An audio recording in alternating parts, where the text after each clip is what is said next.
Hi,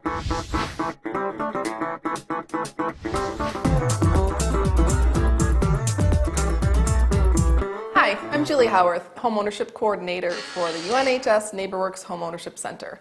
I'm here to talk to you today about some do's and don'ts when buying a home.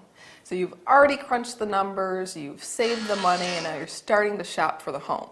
You probably have friends and family and coworkers giving you all kinds of advice to do this, to not to do that.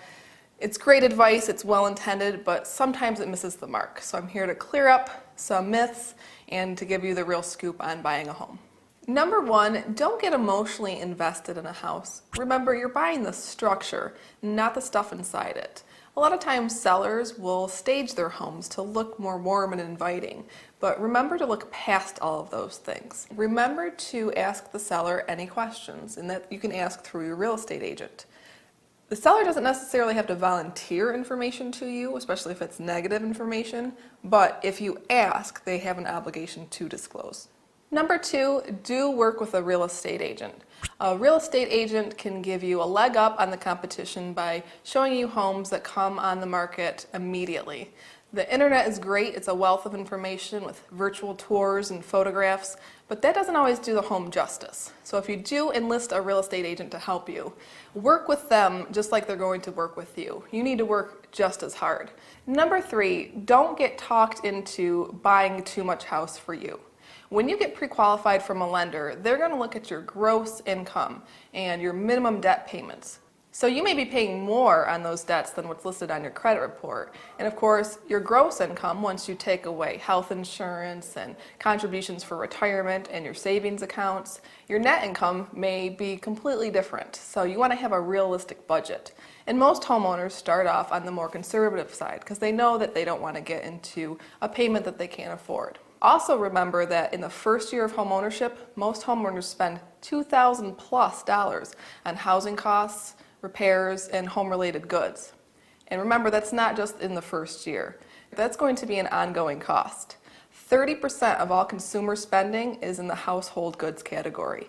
That includes your home maintenance, repairs, and things like window treatments and appliances. Number four, do opt for the home inspection from a qualified, licensed home inspector. But remember, just because you don't like what the home inspector says doesn't always mean that you can legally cancel the contract. If the home inspector is bringing up little repairs here and there and you start to notice more and more cosmetic updates that are needed throughout the home inspection and the numbers start to be a little overwhelming, remember that's really not a legal reason to cancel the contract. You got to figure $1,500 to $2,000 for routine updates and some maintenance to be done. So that's not a dollar amount that's going to get you out of that contract. However, if there's a major structural or mechanical problem with the home, now it's time to talk. And finally, be proactive about your closing. There's a couple things to remember as your closing date nears.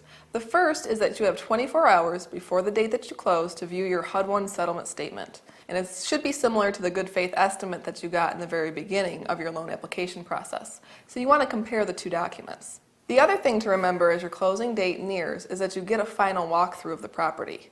Very, very important. Please don't skip it. And you could even bring your home inspector along with you if you'd like.